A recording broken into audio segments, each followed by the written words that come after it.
avec cette question enregistrée il y a 48 heures. Est-ce qu'il est normal qu'en France, on puisse continuer depuis des années en Afghanistan sans poser la question d'une façon démocratique, soit par voie parlementaire, soit par un référendum, d'une façon plus générale? Réponse?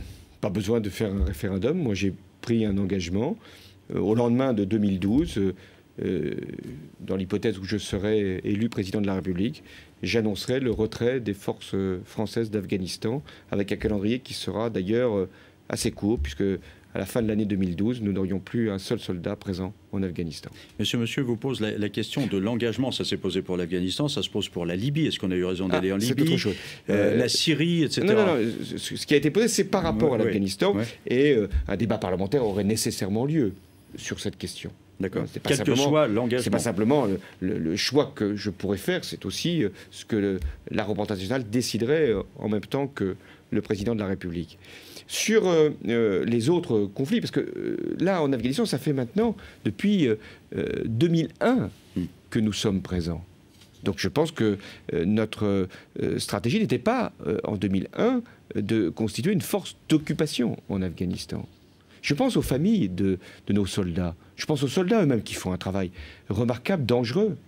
On en connaît le prix. Eh bien, il y a un moment, il faut avoir un objectif, et je pense qu'il a été, pour une part, atteint. Il faut être capable d'amorcer un retrait consenti en bonne intelligence avec nos alliés, parce que le but de notre présence en Afghanistan, je crois, maintenant, est accompli. Alors maintenant, il y a d'autres conflits. La Libye, on avait raison. La Libye, oui, moi j'ai donné... mais le Parti socialiste a fait de même, notre soutien à ce qui a été décidé par l'ONU. Parce qu'à chaque fois qu'un conflit est décidé, lorsqu'il s'agit de mettre en cause un dictateur, ça ne peut être que par les Nations Unies. Il se trouve que parfois dans les rues, on trouve quelqu'un de connu, donc question de quelqu'un d'assez connu. Monsieur Hollande, est-ce que vous êtes prêt demain à aborder, à ouvrir le débat énergétique pour qu'enfin les citoyens puissent choisir? Est-ce que vous êtes favorable à la mise en place d'un débat public suivi d'un référendum sur la sortie du nucléaire? Réponse, je connais. Vous connaissez la personne qui m'a interrogé, José Bové, donc que je salue.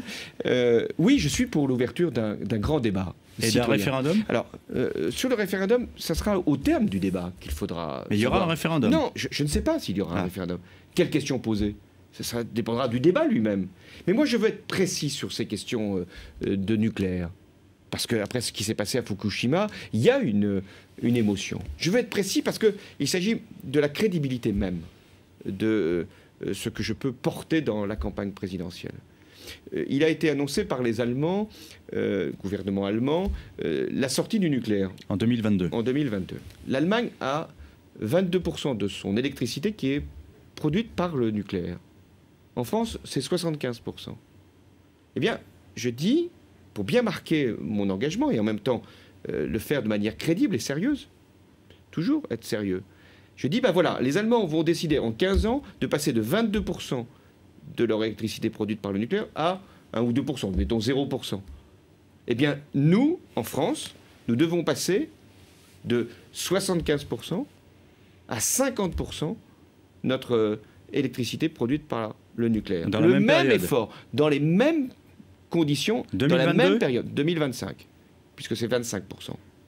Donc voilà, ce qui aura des conséquences tout à fait directes. Sans doute la fermeture des vieilles centrales. Sûrement un plan d'économie d'énergie considérable. Et le montée des énergies renouvelables. Voilà mon engagement. Les Verts vous réclament un engagement de suppression définitive du recours au nucléaire, peut-être dans 30 ans, 40 ans, mais suppression définitive. Et nous verrons bien en 2025 si nous avons déjà franchi la première étape. Rendez-vous compte, tout le monde a dit « Oh là là, les Allemands, que l'on soit pour ou que l'on soit contre, vont faire 22% de baisse de leur production d'électricité à partir du nucléaire. » 22%.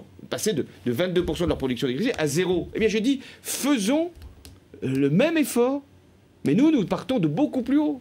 Parce que les choix qui avaient été faits il y a 30 ou 40 ans étaient le tout nucléaire. Donc nous allons faire cette première étape. Et puis au terme de cette première étape, nous verrons bien qui sera en responsabilité en 2025. Il y a quand même peu de chances que ce soit le même président qu'en 2012. Eh bien, il va falloir faire en sorte de prendre une autre décision.